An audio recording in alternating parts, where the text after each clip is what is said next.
Welcome to Wrasslin Raw!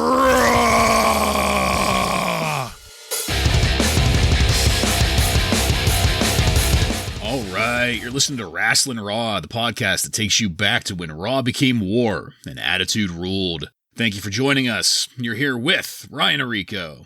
Yeah, this started off as an exhibition. Guess I lost my temper a little bit. That's the way it goes. Yep, that is the way it goes. Joe Giammatteo. Who's that yay-hoo? I'm the one and only Jason Bartlett, and we're going to examine WWE history. One episode of Raw is war at a time. In this episode of Wrasslin Raw, we're going to be talking about the Raw that aired on April 7th, 1997. This Raw was recorded at the Worthen Arena in Muncie, Indiana, and features Vince McMahon, Jim Ross, and the Honky Tonk Man on commentary. Are you guys ready? I'm ready. Ready. All right, then, let's get into it. We started off with a replay of Mankind's fireball to the face of The Undertaker, Mankind and Paul Bearer hugging afterwards, and then the sirens of our intro, with no verbal clarification or description of what we just saw. This was an entirely silent recap, with the exception of some dramatic music, I'm still not a fan of that fireball. It's a bit much for me, but it was okay in this context with the music and then the pyro, and Vince roaring, "Raw is war!" So that was okay. With that, we went into our first match of the night.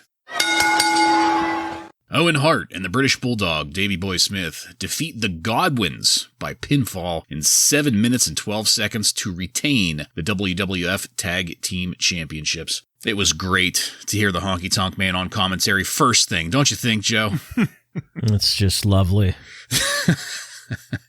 It was even better to hear Owen whining, "My brother Brett," but as a way of praising him instead of bitching about him. That brought a big old smile to my face. Owen Hart called the fans haters in a promo here at the start, which was probably the first time that word was, ever used.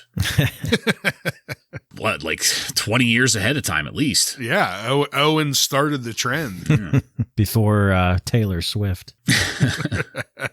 I also loved that the Bulldog kept stepping in front of Owen and getting between Owen and the hard camera here during his little promo. Once the action started going in earnest, the Godwinns, they got a bit of the jobber treatment. They had no entrance. It was during a commercial break, but we did catch the first tie-up of the match. And the action was pretty decent. Nothing to write home about necessarily. Commentary, on the other hand, was not. Vince McMahon, he sounded like he regressed a couple years. This was like 1994 Vince.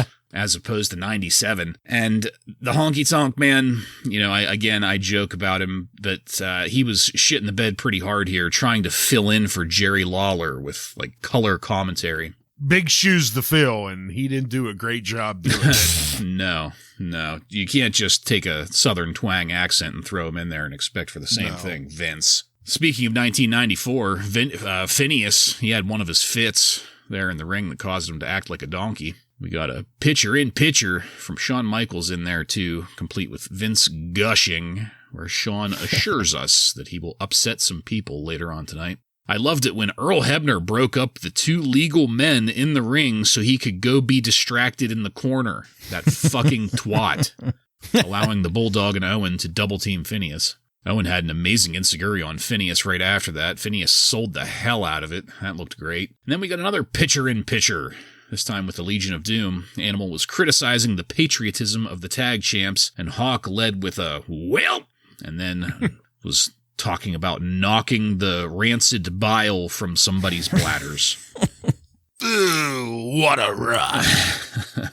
Unfortunately, though, that promo from LOD came during the pinfall, and I can assure you that my eyes and ears were on LOD and not the match, so, I couldn't even tell you how that pinfall happened. What did happen after the match, though, was that the LOD were waiting for the tag champs at the top of the ramp, with the Godwinns coming up from the bottom of the ramp with the slop bucket, meaning, Owen and the Bulldog were trapped in a classic pincers movement there in between them. But just in the nick of time, Owen and the Bulldog dodged the slop bucket and ran. The Godwinns slopped LOD. The crowd then chanted for LOD while Hawk and Animal beat the shit out of the Godwinns. Owen and Bulldog were laughing and pointing at them from the top of the ramp. Ryan, I'm genuinely conflicted about this segment, mostly though because it seems like the Godwinns are certified jobbers now. What did you think of this? Yeah, it's kind of seeming like the Godwinns are just straight jobbers at this point. And it's a bit shame. You know, they don't deserve to be thrown this far down the card, the way they are, because they're good wrestlers. You know, we've mentioned many times, especially Henry, when him and Owen are in the ring to start things off, it looks like a good tag team match. But no, the Godwinns are in full jobber mode in this match. Owen, that enziguri on Phineas as he was like jumping over the Bulldog, that was a really nice enziguri. One of the better ones we've seen out of him. I don't have a ton to say because it was just a solid match. And the biggest shame, though, as you said, you were conflicted. I was too, because the ending here, as much as I liked the Legion of Doom's promo and liked this match, the Legion of Doom promo overshadowed and blocked out the end of this match, which just kind of further illustrated the jobber treatment that the Godwinns are being given here. The whole thing with the slop bucket at the end, I didn't mind that either. I thought it was entertaining, but the action by the crowd as well, if you're going to put them up against the Legion of Doom, you're just going to further push them down. I mean, the fans are not going to cheer for the Godwinns over Legion of Doom here. And that's the conflicted nature of this match. Was I didn't think it was bad. I thought it was a pretty decent tag team match, but I'm just feeling really bad for the Godwinns, and I don't think they deserve the treatment they're given. Yeah, what did Hawk say again? Rancid bile? Is that what you said? Yeah, he's going to knock the rancid bile out of their bladders, I think. For me, that's what this was. Rancid bile. Mostly due to Earl Hebner, honestly. Wow. Oh, yeah. I don't know. He was just annoying the shit out of me, and at some point during this match, I just said fuck it and stopped caring. But then business picked up when LOD came out and the slop just bounced right off of their gassed up bodies.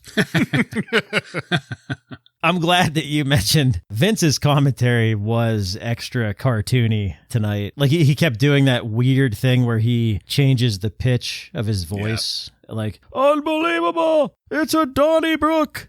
Can you believe it? Just like back and forth constantly during this match. So that was pretty weird. The other thing that was weird was Shawn Michaels we're told that Shawn Michaels is going to come out later to address Bret Hart for attacking him. But then Owen cuts a promo saying, "Don't you dare mention Bret Hart. Don't mention his name." It's like, well, they just told us that's exactly why he's here. So that was a little weird too. My brother Bret. Yeah, Vince just, I don't know what to say other than he was regressing. Like he was doing so much of that, Joe, like you said, he got him. No, he didn't. Yeah. Like he, yelling and then thoughtful and then terrible commentary through some of this. A lot of this, actually. I blame Honky Man. Yeah, that doesn't help. Yeah.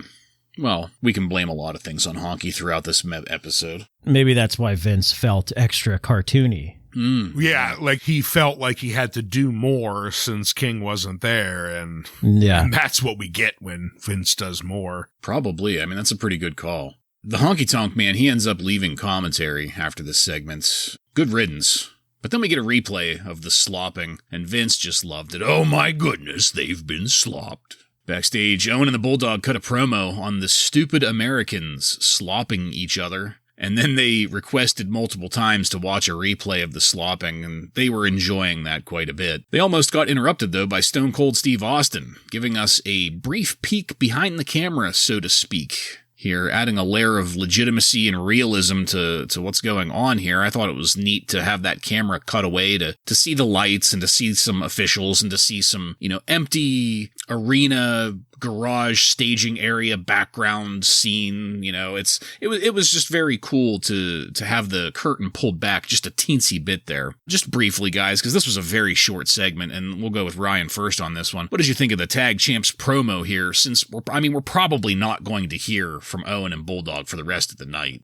No, probably not. And it was good to see them just continuing on their anti-American promo backstage here, laughing over the slopping multiple times. That was good. and then Stone Cold being held back and just screaming and bitching at them. That was good stuff too. I liked it all. Yeah, I have that noted about Austin here too. It's much better, makes it look more legitimate than just a camera going to two guys that are just face to face with each other. You know, I thought that was pretty good. Mm-hmm.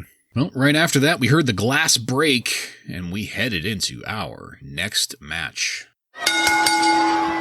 Stone Cold Steve Austin defeats Billy Gunn by pinfall in 6 minutes and 11 seconds. This was still Smoking Gun's Billy Gunn, even though in my research, he was billed as Rockabilly, and that's why I called him Rockabilly at the end of the show last week. He does come out with the Honky Tonk Man, but there's no indication at the start of this that they are together or going to form any kind of a team. Whenever things got going, Stone Cold Steve Austin was clearly not impressed by anything that he was seeing at all. Lucky for us, the Honky Tonk Man had rejoined commentary at that point. As soon as Billy Gunn started shit-talking in the ring at the start, I hated this. I could not, I don't like Billy Gunn doing this stuff. And it was that much more gratifying, though, when Stone Cold started beating the piss out of him. And then we got a split screen back to Owen and the Bulldog again. They were annoyed that Austin had poked his nose into their business, and they may retaliate in some way later on tonight. We'll see. You could tell that Austin was leading Billy Gunn through this match.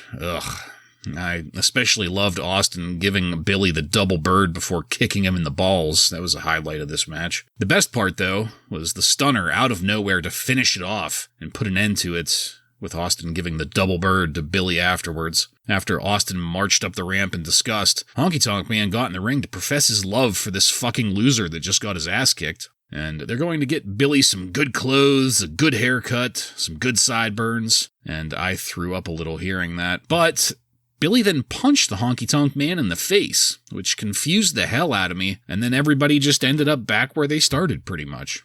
Joe, I wanted to start with you on this one, both because you hate the Honky Tonk Man and because I think we can all empathize here with Stone Cold's disgust at having to take part in this cartoon shit. What did you think of this? So Honky Tonk Man was on commentary, then he just magically disappeared. And now Vince McMahon and JR are acting surprised that he's back. This was just horribly sold altogether. Why even have Honky Tonk Man start the show on commentary? Just have him join after this. I don't understand that. But Billy Gunn, I agree. He is not, I don't want to say he's not a good heel, but he's not good at being an old school heel, which is kind of what he's going for here. And it's just really poor acting. It just doesn't seem genuine at all. So yeah, I'm not a big fan of that either. I thought it was interesting that USA Network is using the moniker Sunday Night Heat for their non-wrestling shows. WWF would take that later for one of their shows, which is cool. Austin stomping a mud hole here is a move that we're going to see a lot in the future. Flipping off his opponent, that'll become a regular move. Flipping off the ref got an enormous pop from the crowd. His crowd reactions are just growing each week, it seems like. And I wanted him to just stun the living hell out of the Honky Tonk Man, but the Honky Tonk Man is a pussy and waited until he left the ring. So unfortunately, we didn't get to see that. Yeah, I'm in agreement here with both you guys about Billy Gunn. He's just not a great classic heel, nor really a singles wrestler. Yeah. He's a good tag team guy. This match against Stone Cold was nothing great, but there were some highlights of the match. To start things off, this is the first time I'm going to ever give the Honky Tonk Man any credit, but I enjoyed him coming out with the remnants of the old guitar in a bag. I thought that was kind of funny. The heirloom. Yes, the heirloom guitar pieces collected and put into a evidence-like bag that he was coming down with. I thought that was a pretty nice touch. But But that's it. That's the first and last time Honky's getting anything good for me to say about him out of my mouth. And the thing about Stone Cold is this crowd, talk about the unique type of babyface that Stone Cold is. He first gets a cheer from the crowd for eye-poking Billy. Then, later in the match, he gets another roar from the crowd for kicking Billy in the balls. Then gives the double middle finger to the ref, and the crowd just explodes over that. So, the anti-hero babyface of Stone Cold is definitely here, and the crowd is sucking up every inch of it. Then the end thing with Billy not accepting the invitation of Honky Man, I'm just not sure I care at all. Just like when Double J did it last week, I just didn't care. Yeah. You know, I don't really care about Billy Gunn, and I don't care about Honky Tonk Man. So I don't care about their segment, but I'm enjoying to see the continued growth of the Stone Cold character, though. Yeah. And who would have thought with all of this bullshit that we would eventually get the New Age Outlaws out of it? Yeah. That's just unbelievable. Mm-hmm. Yeah, and I mean, I think that goes to highlight the point, though. You know, he gets better in a tag team, and it's in a tag team where he is not the mouthpiece, where he barely talks at all. He has the one line that he gives during their entrance promo, and that's it. He hardly ever says anything else. It's so strange to me, and maybe correct me if I'm wrong on this, but I don't think we ever got Stone Cold Steve Austin in a segment with the song Take This Job and Shove It, because it just feels like they would have got there eventually with it. That's his whole character. That's what got him over, is take this job and shove it, especially whenever Vince McMahon becomes a heel. And it seems like almost like a wasted opportunity. I don't know. I am a little bit curious about how we get to Rockabilly from here, though, because that just, I mean, I don't care necessarily. I'm just curious, I'll say. Sounds like you care. I'm the biggest fucking fan of Rockabilly. Yep. I have him tattooed on my ass cheek. Well, Mama doesn't know.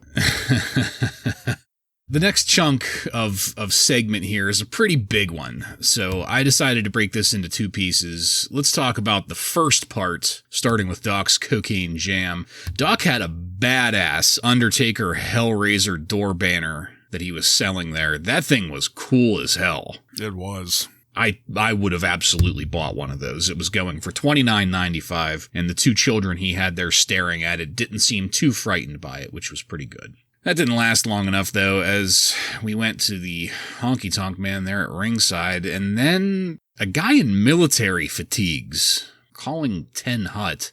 He called himself a commandant of some South African Truth Commission, and he was there to let us all know that next week's Raw is War is going to be broadcast from South Africa. He says that some criminals rule the American legal system, which is something that just is fucking Vince McMahon all over the place. He also called America a bunch of sissy liberals a couple times. That was all a build-up, though, to this guy providing a pre-taped video of Bret Hart in South Africa cutting another promo about just the, terrible Americans, and pretty much repeating everything that he was saying in some of his promos of the last couple weeks. And then in a very Chaucer fashion, we got a scene within a scene within a scene with Shawn Michaels watching this video backstage in the locker room on a monitor. But then we also got some video of Bret Hart being cheered heartily there in South Africa, proving that the international audience still loves Bret. Shawn Michaels gave his reaction to that, making reference there in the locker room to this all being a cartoon.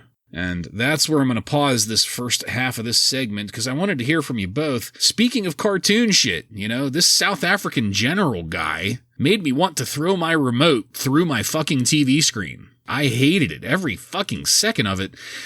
But the whole Truth Commission thing was very confusing to me also, because, I feel like I vaguely remember that as being a completely separate stable that had nothing to do with Bret Hart, but I'm honestly not sure. So, Joe, why don't you take this first? Tell us what you thought of that Taker door banner, but then also the Commandant and the Truth Commission comments he made. Well, the Taker door banner was cool. I'm sure you guys both wish that he was wearing the Ronnie Van Zant hat in that picture, though. Thank God he wasn't. Yeah, the Commandant comes out, and So you mentioned the Truth Commission and that being something separate. I didn't look ahead. I vaguely remember the Truth Commission as well, and I remember it the same way you do. So my thoughts are maybe this idea was scrapped and they went to something else at some point. Okay. I guess we'll find out, because I don't remember this guy. I mean, at all. This guy goes on for like fucking 20 minutes, just rambling. Yeah. I was getting like Rambo 3 vibes from this guy.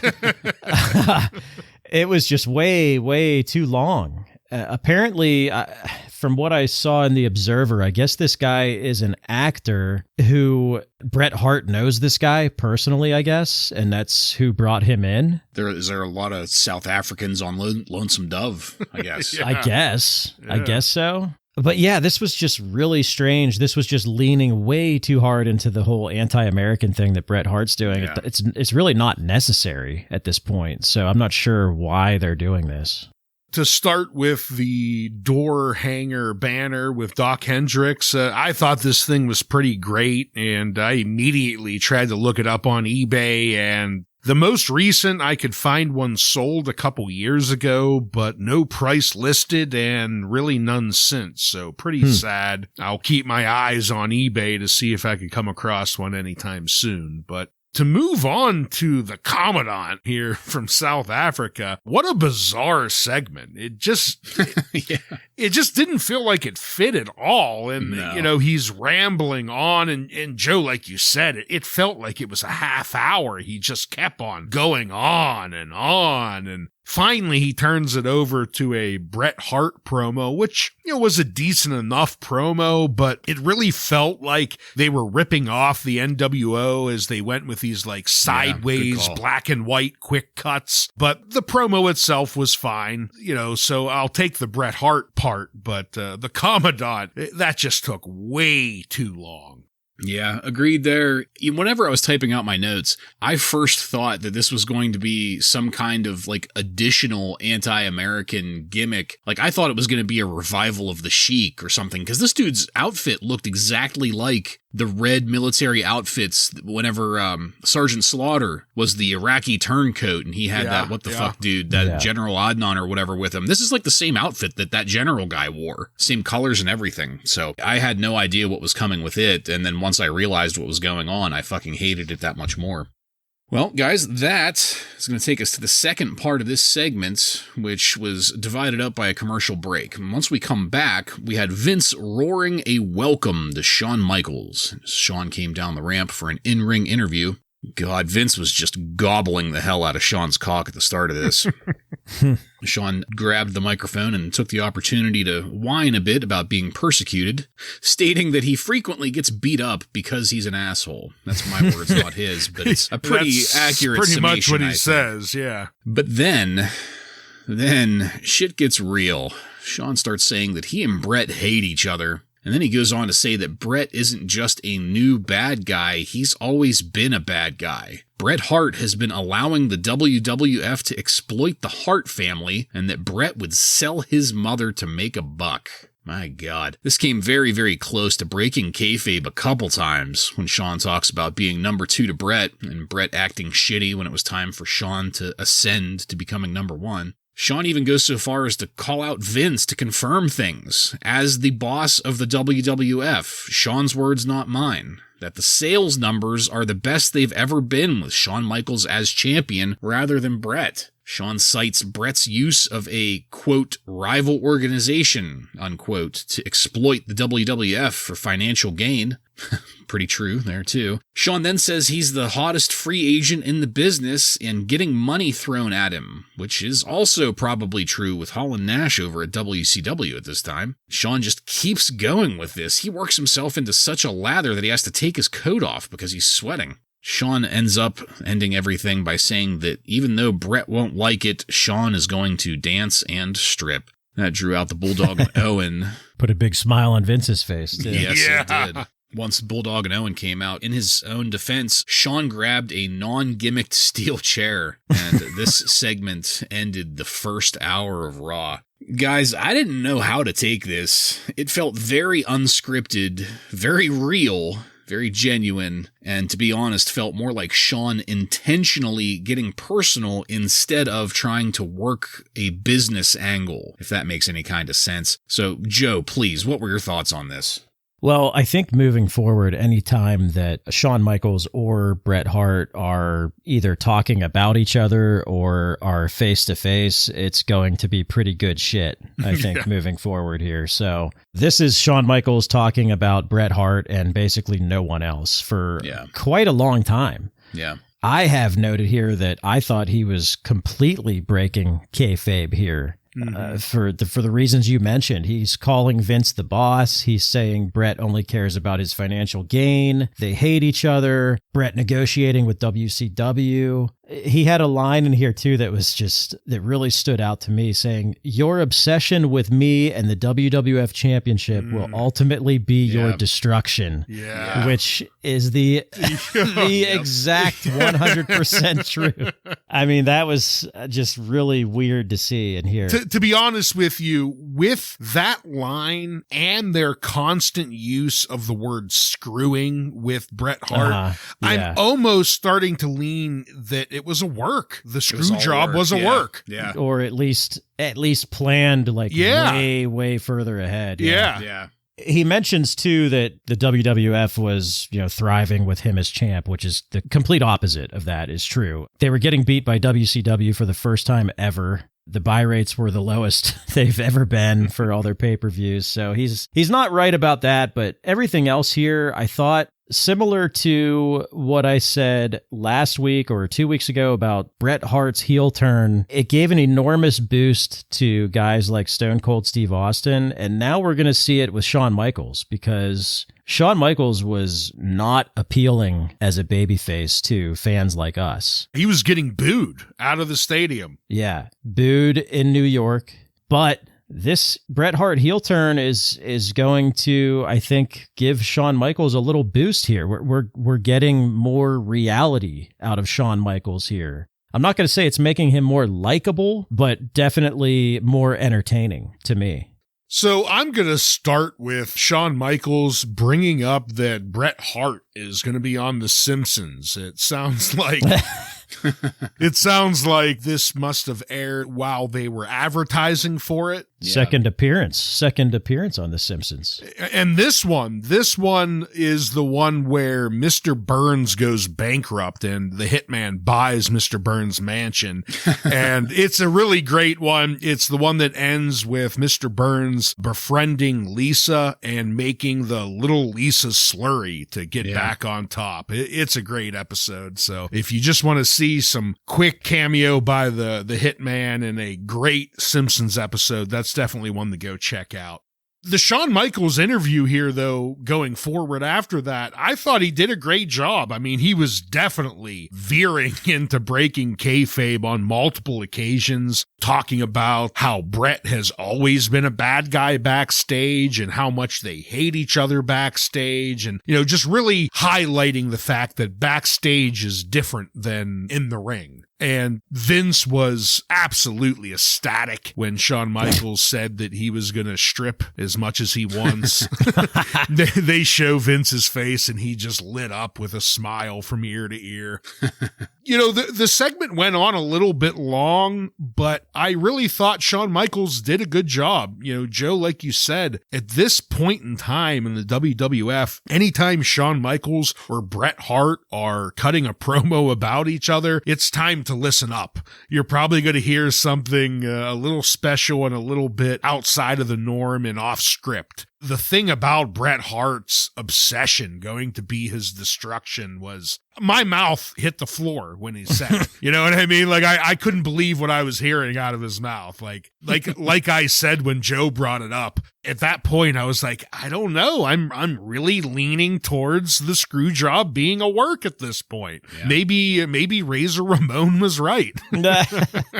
Lengthy, but I thought Shawn Michaels did a good job of starting to build up some goodwill with these fans that were booing him just a month ago. 100% agreed on that, and I also do agree on the whole Montreal screw job thing being a work here. It's so many little things have been said over the years that have made me think that, and this gave it a hell of a lot more credence in my mind than some of those other things. But if so, greatest angle of all time. I mean, yeah, I'm not sure if anything could have convinced me as much as just going back and re-watching what led up to it for the last, almost year leading up to it. Yeah.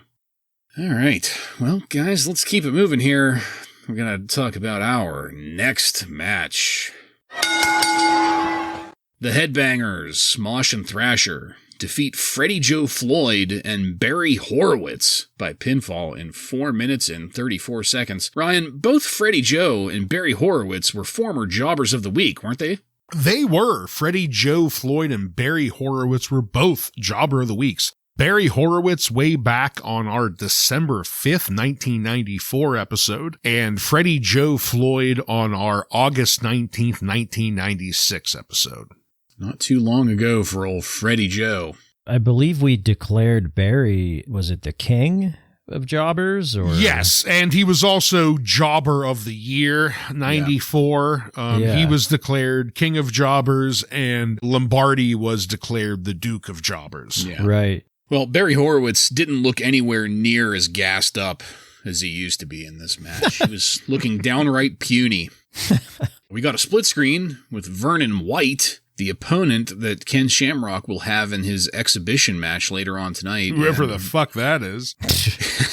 Vernon made me appreciate Shamrock's promo skills all the more. But right after that, we got the news that on April 18th, 1997, the WWF will be in Youngstown, Ohio. And since that is a show that we could have easily gone to see, I've got the match card here, and I think I'd like to hear what you guys think about the show we would have gotten there. Let's hear it. All right, in match card order of opener to main event, first up, to get us warmed up for the evening, the Sultan defeats Aldo Montoya. Oh, my. Oh, boy.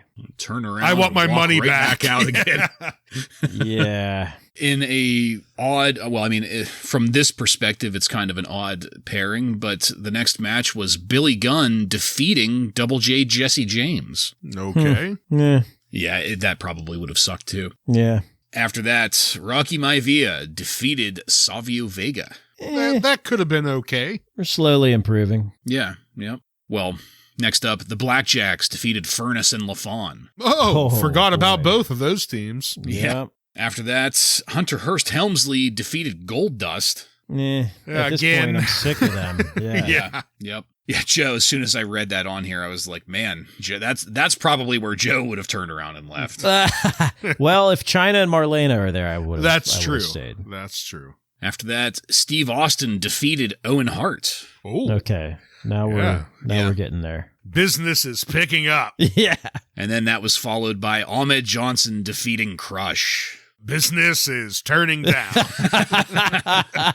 Oh, boy. And in the main event of what has been a roller coaster of a card, The Undertaker defeated the British Bulldog, Davey Boy Smith. Ooh, that's an interesting pair up. You have to give those fans The Undertaker after what they've just sat through. But up against Bulldog, that's interesting. I'm not sure what to think. I'd like to have seen that. Yeah. I wonder if that would be one of those cases where, you have The Undertaker making the Bulldog look faster. Kind of like with, what was that, Vader a couple weeks ago? Bulldog had to take on the fast style for it. And that's it. That's the end of our match card for Youngstown, Ohio in April of 97. Depending on ticket prices, I may or may not have gotten my money's worth there. As long as I showed up late, I would have been happy. Yeah. And took a piss whenever Crush came out. You'd be taking a lot of pisses during that show. Yeah. But for a house show, as long as you get 2 or 3 big names, I think you get your money's worth. Yeah, and Taker and Austin and Owen. Yeah. I mean, you got some big names there. Well, back in the ring, the Headbangers finished off Freddie Joe Floyd with a barely timed stage dive, putting an end to what was a serviceable match. You'll notice that I had 0 notes on it because it was just that, serviceable. Ryan, the most important part of this match was at the end of it, where Vince makes the comment that nobody knows where Psycho Sid is. even though he has a match later on tonight against Mankind. What did you think of this? Yeah, the match itself was... Did you hear the crack of the bat, Ryan, when you heard that? Yeah, I mean, this tag team is ready for spring break, if not spring training, because they did nothing here. Poor Freddie Joe and Barry Horowitz definitely given the full-on jobber treatment. Barry Horowitz comes out patting himself on the back, trying to pump himself up. But this was just going to be a absolute job out. And it was. The Headbangers come away victorious really quick. And Sid is warming up in the batter's box, getting ready. Take me out to the ball game, Sid. Yeah. Yeah, serviceable in all caps for this. The black see-through kilts definitely gives them a little bit more of a goth look than a grunge look, for sure. Mm-hmm. The weird moshing, thrashing, dancing that they do is pretty cool, I guess. Especially when you think about when you're someone who's maybe going to develop a wrestling video game. I think that would be a cool thing to add into something like that. But yeah, nothing too memorable here, that's for sure. Yeah, completely agreed there. Just, serviceable, really. And those mesh skirts or whatever they're called, don't they at some point move on to wearing like actual skirts? I know they have kilts here and there. They've got the flannels that they wear too, but they really change up those skirt-like objects that they wear throughout their career. Yeah, I think so. Yeah. I mean, I remember Saturn comes out in a tutu at some point. Well, and Moppy. Yeah, and Moppy. I believe I read that was punishment for beating the shit out of Mike Bell on live television. And when was Mike Bell our jobber of the week, Ryan? I don't know. Oh, so forgettable. All right, guys, there was almost no material in between that match and our next match.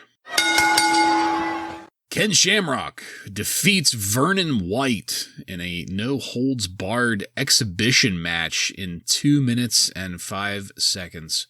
So, I'm not trying to put you on the spot, but I could have swore Vernon White was a jobber of the week at some point. This guy looks so familiar, and the name is so familiar. No, he was not. I looked him up just to make sure, and no, he didn't really ever wrestle. He was a UFC jobber. Okay. He got pulled over from UFC. He only has one other wrestling match, and that's in 2019.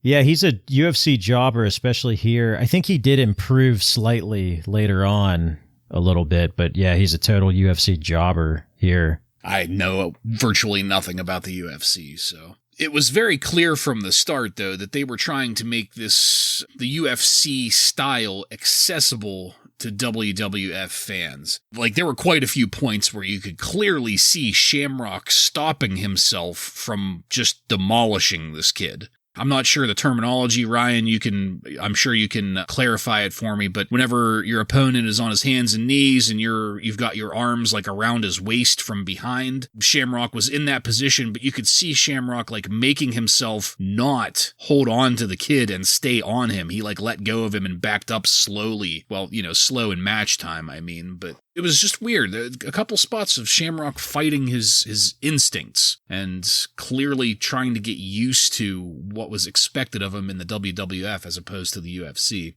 The action itself, I mean, very slow and plodding because, like I said, these are guys that are not used to putting on a show. They're used to fighting for real. Finally, somehow, and I couldn't really see how, Vernon White started bleeding all over the place, and the referee called the match there. There was a decent-sized puddle of blood in the ring, and as Shamrock climbed out of the ring, he was going to be there interviewed by Jim Ross. This interview was highlighting the fact that Vernon White was bleeding, and Shamrock addressed that, saying that he lost his temper, and it sometimes happens, and that's going to be Shamrock's staple moving forward. He's going to snap. Be careful when he snaps. But then, dread, absolute dread, settled in as Vader's music played. It's time. And Vader came out. He was trailed by Paul Bearer to confront Ken Shamrock. Thankfully, it didn't go any farther than that, as Vader climbed into the ring for the next match. Before we get to that, though, man, and I hate to say it, but what a disappointing segment to build up Ken Shamrock. Joe, how much did this add on to your hatred of him? Well, there was a lot wrong with this, but I have to say most of it falls on Vince McMahon and the WWF, really, because if you don't know anything about UFC, then you probably shouldn't try to pretend like you do, I guess. This was something that came off as a fake MMA fight to me. Yeah. There was just so much wrong with it. I mean, UFC fights they're in rounds. There was no clock or rounds in this. They were just calling it a no holds barred match, I think. Exhibition, something. I don't even know what the fuck they were calling it. It was very confusing, but holy shit, this is the first time we saw Ken Shamrock in his ring gear, and ladies and gentlemen, the gas pedal is all the way to the floor. Fucking peeling scraping tire. On the road. Man, they probably should have brought in a different referee for this too. I mean, it was not MMA style referee. I think we'll get better matches like this with those Lions Den matches that they're going to do in the future. Maybe this was just tickling the taint a little bit here, but there was no reaction to the end of this fight for Ken Shamrock from the crowd. I mean, I don't know. This was not good use or a good display of Ken Shamrock's abilities. Vernon White is bleeding like a stuck pig, and it looked like I couldn't tell if he bladed. I was wondering.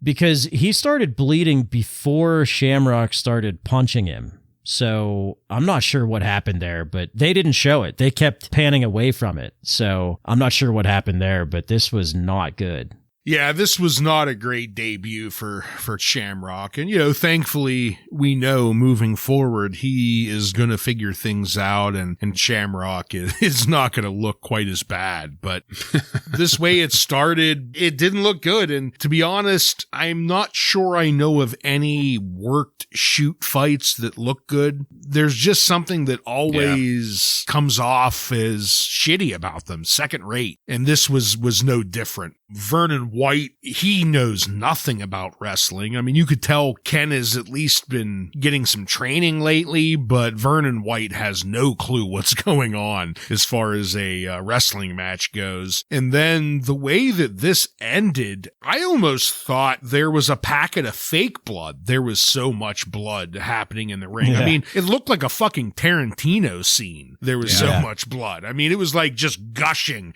in a puddle on the ground, and I didn't see anything that happened that would make that happen. So I thought it was fake, but it's a shame that they decided to try and debut Shamrock like this, because it definitely didn't work for him. And if anything, he was hurt by it. Yeah, agreed. And the less said about this, the better, because it's just one hit after another here. At the end of that match, we went straight into our next match.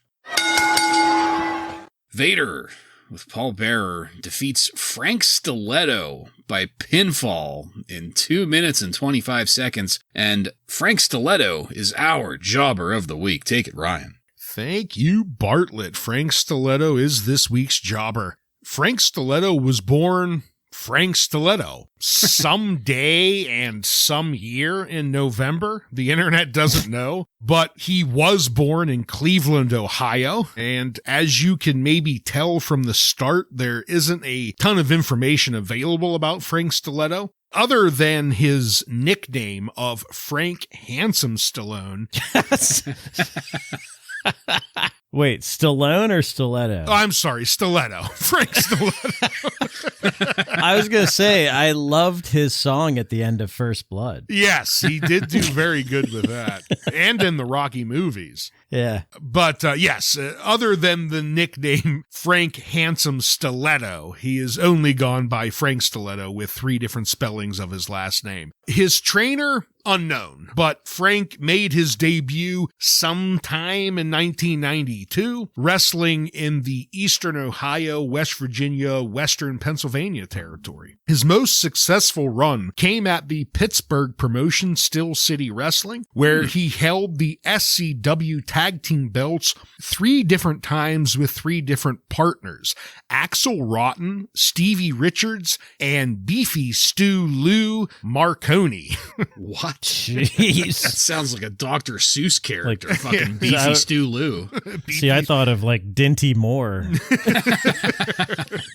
Between 94 and 98, Stiletto would wrestle with the WWF as a jobber whenever the Federation was in town.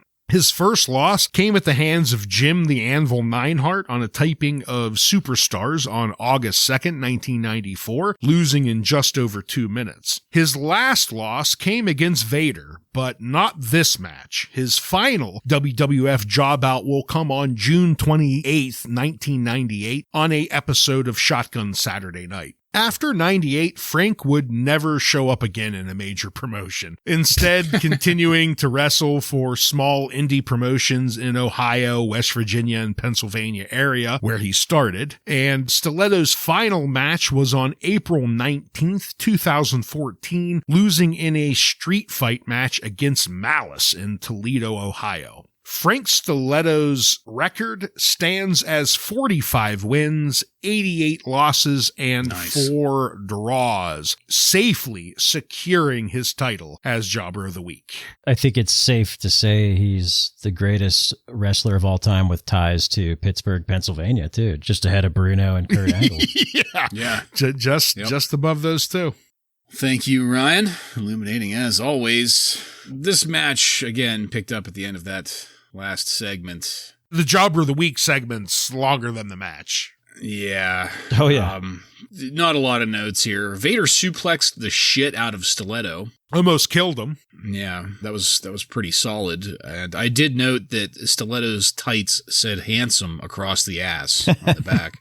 We did get a picture-in-picture with Mankind, who cut a promo from some kind of boiler room type area. It's not really highlighted, but he was promising a surprise for The Undertaker. And then we also got a reminder that nobody knows where Psycho Sid is.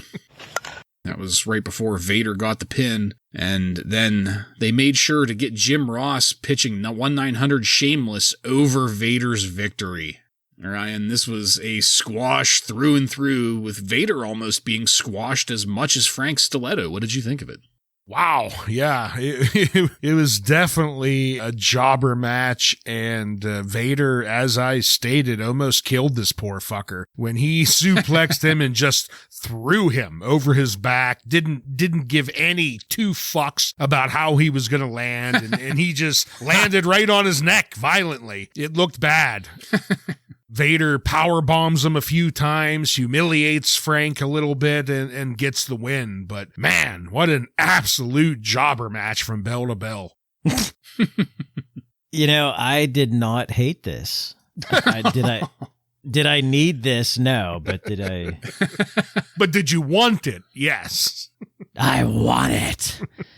I think before this, we get Vader interrupting Ken Shamrock, and I'm going to be honest, I kind of want to see that. Knowing how stiff Vader was in the ring, I'm looking forward to him and Ken Shamrock going at it. If I remember correctly, these two do have a bit of a stiff outing with each other. Like, they beat the shit out of each other in a couple matches. I mean, honestly, like, if we're going to see Vader, that's what I want to see, I guess. Yeah. And also him almost killing Frank Stiletto in a squash match.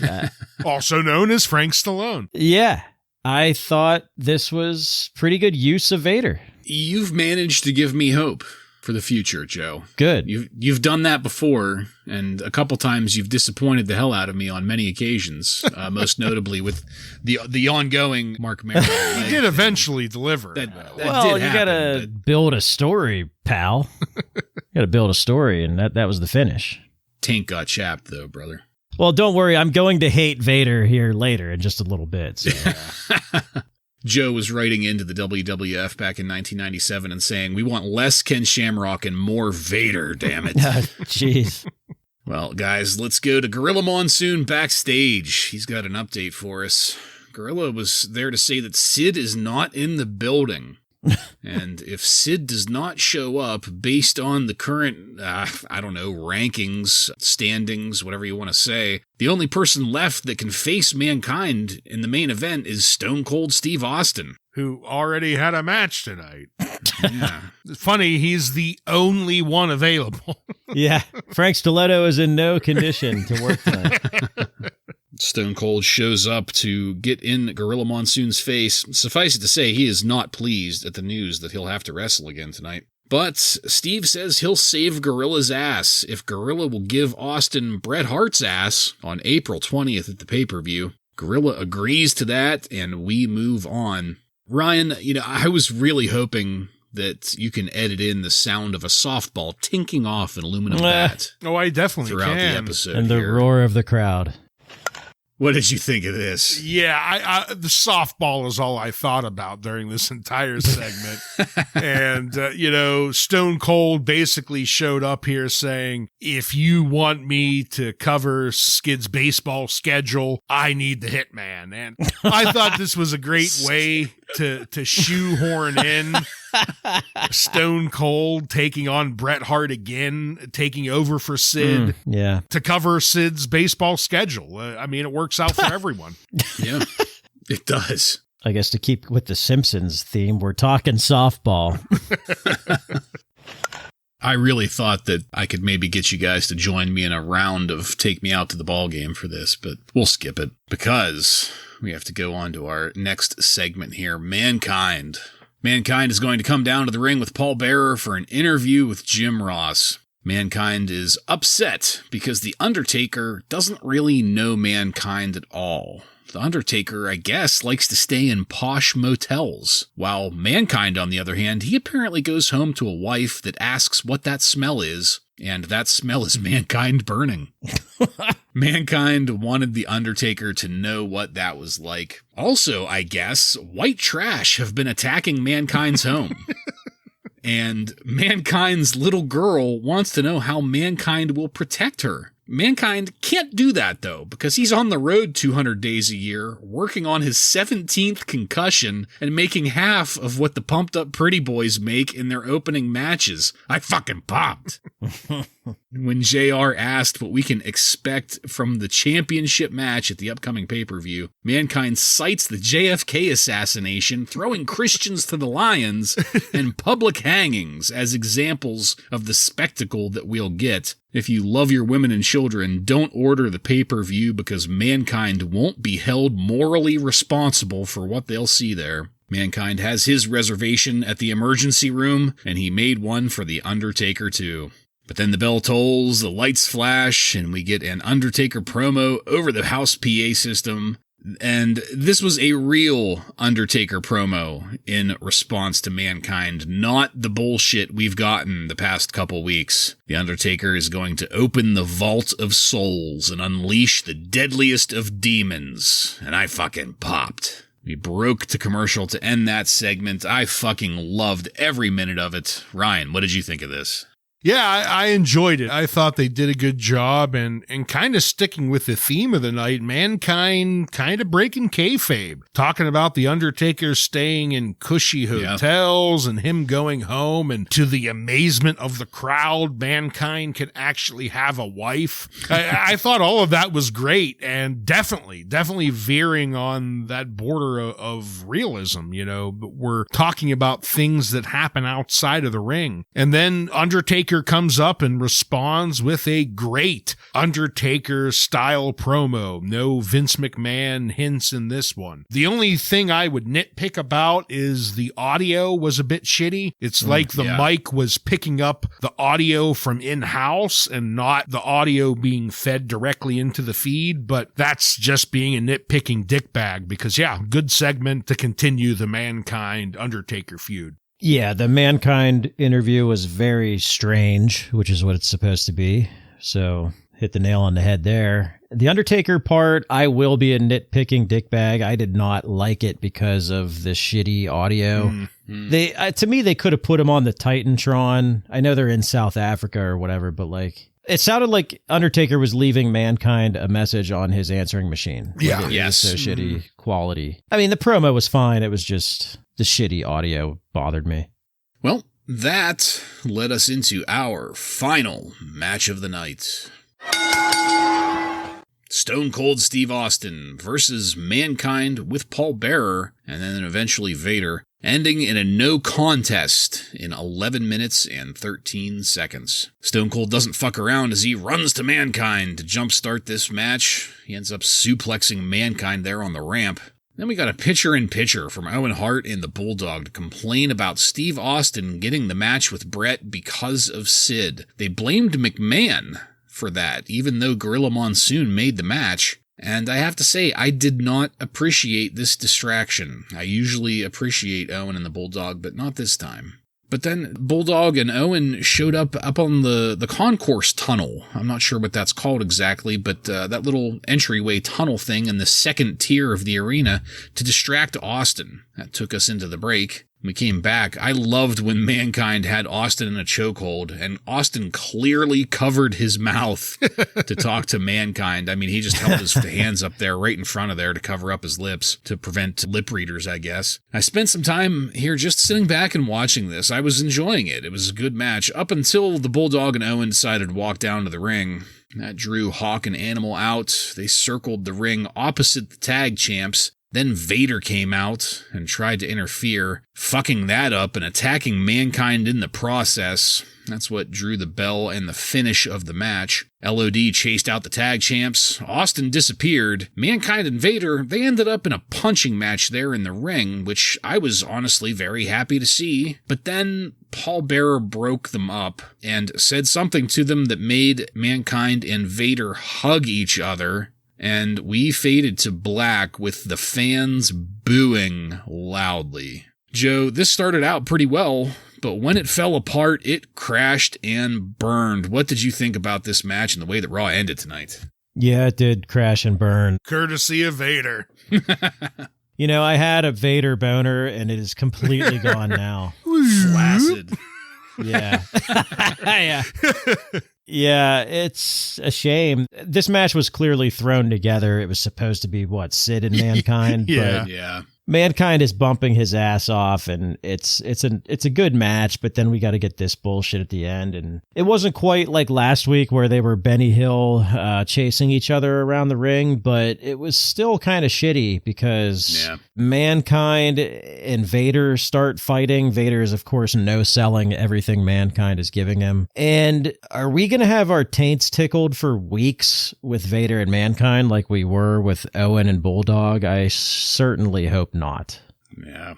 Yeah, I completely agree with you too here. I mean, this started off great. You know, Mankind takes a vicious suplex right on the steel ramp to start things off. And really, you know, him and Stone Cold, they work great together. We know these are road buddies from WCW, and it shows. You know, they know how to put a match together and make it entertaining for the crowd. And it was right up until all of the interruptions. It starts with Owen and Bulldog coming down. Legion of Doom comes down to confront them. And then the ultimate shit on your face, Vader, comes down and he fucks everything up. I mean, he causes this disqualification to stop this entertaining match that we had. Mankind and Vader start going at each other, but Vader, in typical Vader fashion, doesn't sell anything, so it looks shitty. I was having a lot of fun with this match right up until Vader showed up. Yeah, it's just a big shame because I thought things were going really well up until the very end of this match. Yeah, and that's it. Like I said, we faded to black on a chorus of boos. So, with that being said, let's take it on over now to highlights and lowlights.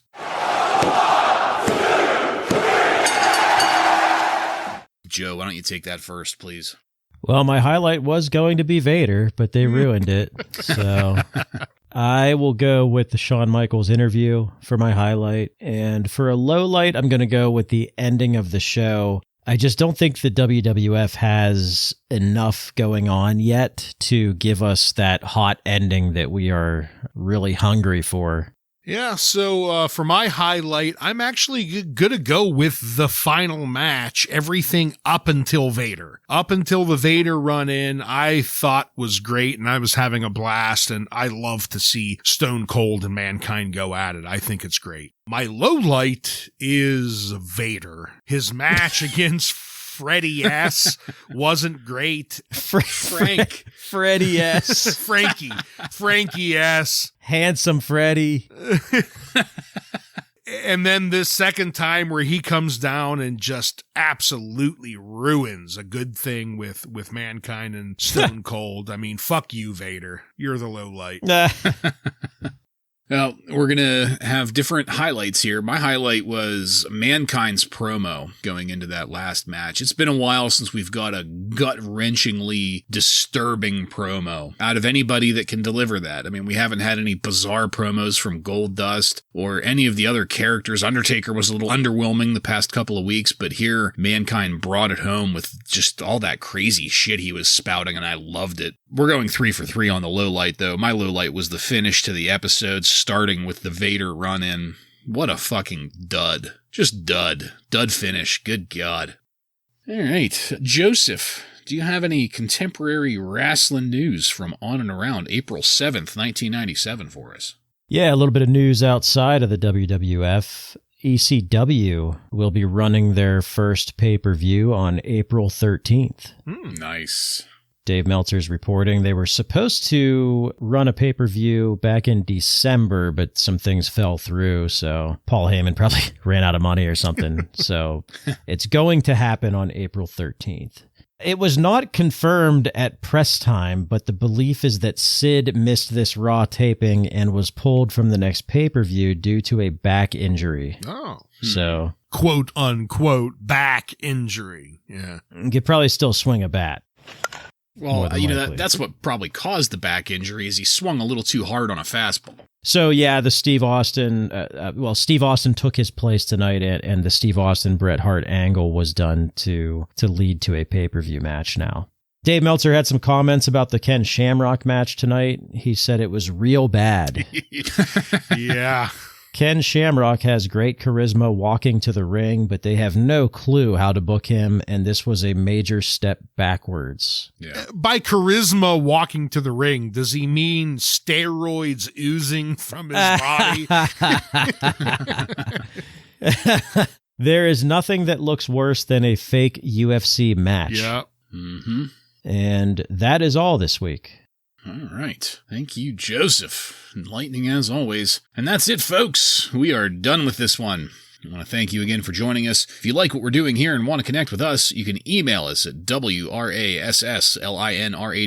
Just add @gmail.com to the end of that to submit questions or comments. Check us out on social media and on every podcast subscription platform. While you're there, don't forget to follow and subscribe to get every episode of Wrasslin Raw coming to you every week. Give us a 5-star review and tell all your friends to tune in to the most astonishing Monday Night Raw review podcast on the airwaves. Next week on Wrasslin Raw, we're going to take a look at the Raw that aired on April 14th, 1997, with matches featuring The Sultan, Crush, and many more. So, for Joe and Ryan, I'm Jason, and this has been Wrasslin Raw.